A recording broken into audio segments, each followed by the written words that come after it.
Bon après-midi chez vous, madame, monsieur. Bienvenue à cette édition de la mi-journée. Après cette journée est pluvieuse. Prévue pour le dimanche 15 décembre 2024 à Luanda, en Angola, la rencontre tripartite RDC-Angola-Rwanda a été annulée. Les présidents congolais Félix Tshisekedi et rwandais devraient se rencontrer sous les auspices du président ou angolais Joao Lourenço, médiateur désigné de l'Union africaine dans le conflit Kinshasa-Kigali pour de nouveaux pourparlers visant à rétablir la paix dans l'est de la République démocratique du Congo. Cette tripartite n'a pas eu lieu suite aux divergences apparues lors de la réunion préparatoire de ministres des Affaires étrangères de ces trois pays le samedi, conditionnant la signature de l'accord d'un dialogue direct avec le groupe terroriste M23 et RDF. Suivi. Prévue ce dimanche 15 décembre 2024 à Luanda, en Angola, la rencontre tripartite entre les présidents Félix Tshisekedi, Paul Kagame et Joao Lourenço s'est finalement transformée en rencontre bilatérale. L'annulation de cette tripartite est causée par le refus de la délégation rwandaise de prendre part à la dite rencontre censée mettre fin aux hostilités dans l'est de la République démocratique du Congo par le retrait de troupes rebelles du M23 soutenues par le Rwanda de zones congolaise. Samedi 14 décembre, à l'occasion d'une réunion préparatoire de ministres des Affaires étrangères de trois pays concernés, à savoir la République démocratique du Congo, le Rwanda et l'Angola, le Rwanda avait conditionné la signature de l'accord par l'organisation d'un dialogue direct entre la République démocratique du Congo et les terroristes du M23, une offre qui a été rejetée par la partie congolaise. Constatant l'absence du président rwandais Paul Kagame et sa délégation, le chef de l'État congolais s'est entretenu en tête-à-tête avec son homologue angolais Joao Lourenço sur ces questions liées à cette situation de crise de l'Est de la République démocratique du Congo. Retournons à Kinshasa, direction l'Assemblée nationale. La session de septembre s'est clôturée le dimanche 15 décembre 2024 avec le vote de la loi des finances exercice 2025 qui a été revu à la hausse. Ce nouveau texte a été voté après que l'Assemblée nationale et le Sénat sont tombés d'accord sur les divergences constatées. Ce texte sera transmis au président de la République pour sa promulgation. Regarde.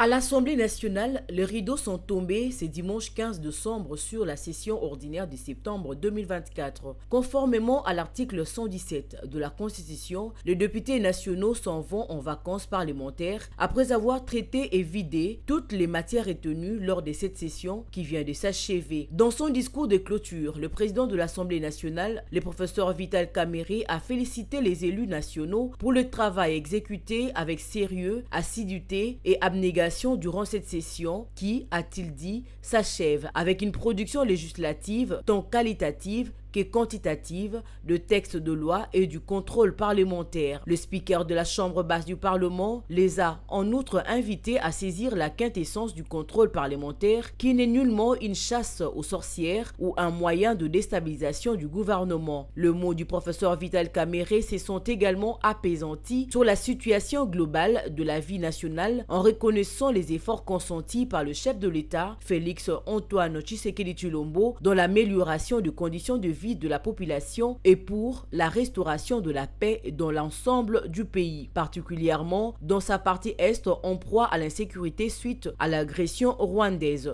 Avant de déclarer close la session ordinaire de septembre 2024, aux députés nationaux, le président de l'Assemblée nationale leur a souhaité un repos mérité et un travail continu auprès de leurs bases respectives pendant ces vacances parlementaires, signalant que bien avant la clôture solennelle de cette session qui a été essentiellement budgétaire, la représentation nationale a réexaminé et voté un rapport présenté à la suite de travaux de la commission paritaire mixte Assemblée nationale-Sénat mise en place par le président de deux chambres du Parlement relatif au projet de loi des finances exercice 2025. Au cours de ces travaux, il était question pour les députés nationaux et sénateurs d'aplanir trois divergences des formes et des fonds apparues lors de l'examen de ces projets de loi au Sénat. Ces trois divergences sont notamment celles liées aux recettes avec les dégagements de recettes additionnelles par le Sénat avec un taux d'accroissement de 0,8%. Aux dépenses avec l'affectation de recettes additionnelles aux secteurs vitaux tels que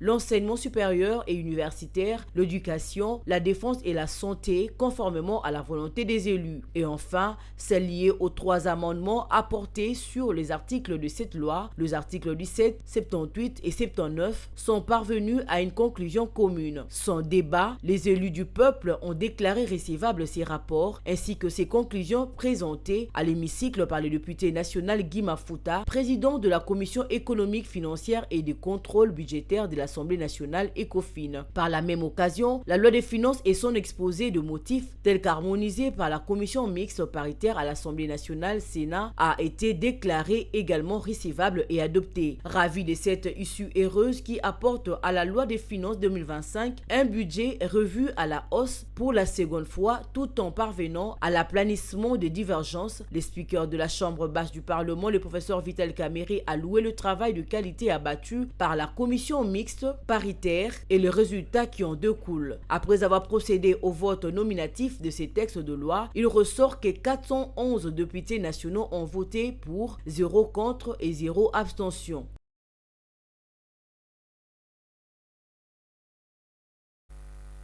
Terminons avec la clôture des états généraux du portefeuille.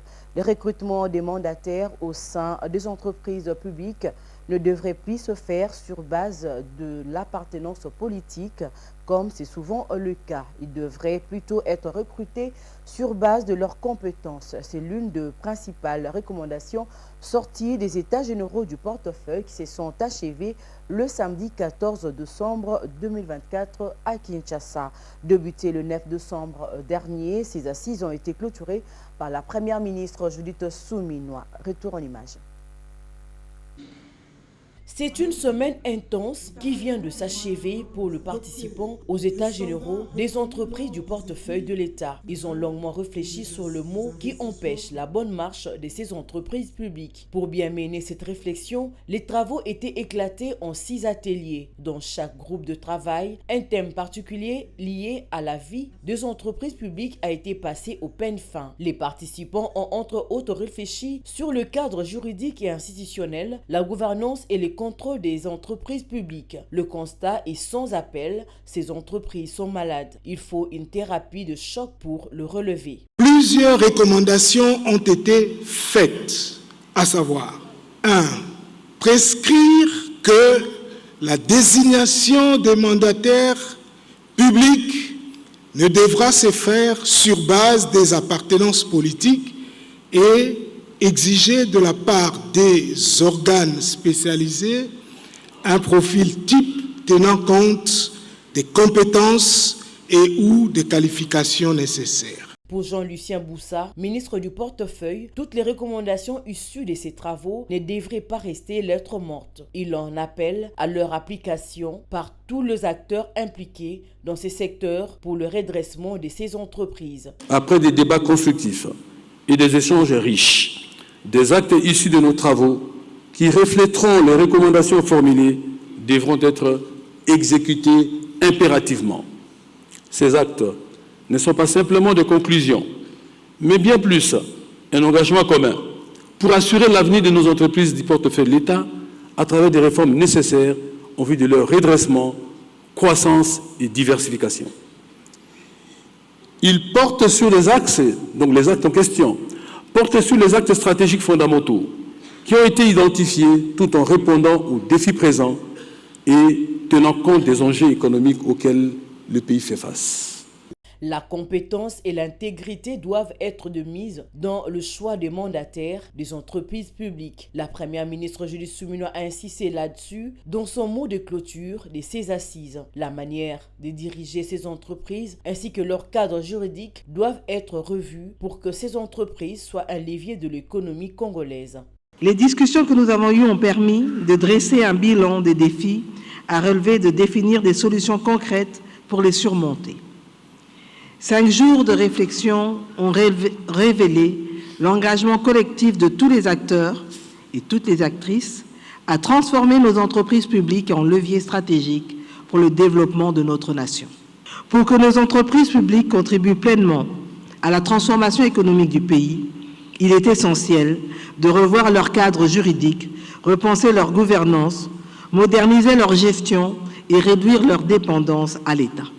Thierry Monsenepo, président du conseil d'administration de l'entreprise pétrolière Kobil, appuie les recommandations issues de ces états généraux auxquels il a participé. Les travaux ont permis à ce qu'on puisse dégager non seulement les difficultés que connaissent aujourd'hui ces entreprises publiques, mais aussi de donner des remèdes qui sont partagés entre d'une part les entreprises elles-mêmes via les mandataires, mais aussi le gouvernement qui a le devoir notamment de recapitaliser ces entreprises. Les entreprises publiques doivent être dirigées et tenues par des personnes de probité morale avérée, qui ont une capacité de management et qui ont un cursus académique réel et qui puissent permettre à ce que dans les domaines de compétences où ils ont eu à être formés et avoir une expertise, de pouvoir répondre aux défis de ces entreprises-là. Les états généraux des entreprises du portefeuille se sont bien passés avec de très bonnes résolutions. Reste que toutes ces recommandations soient réellement appliquées pour la relance des entreprises publiques, pour l'épanouissement de l'économie congolaise. C'est la fin de cette session de la mi-journée. Je vous retrouve à 19h pour la grande édition. Restez branchés sur nos antennes.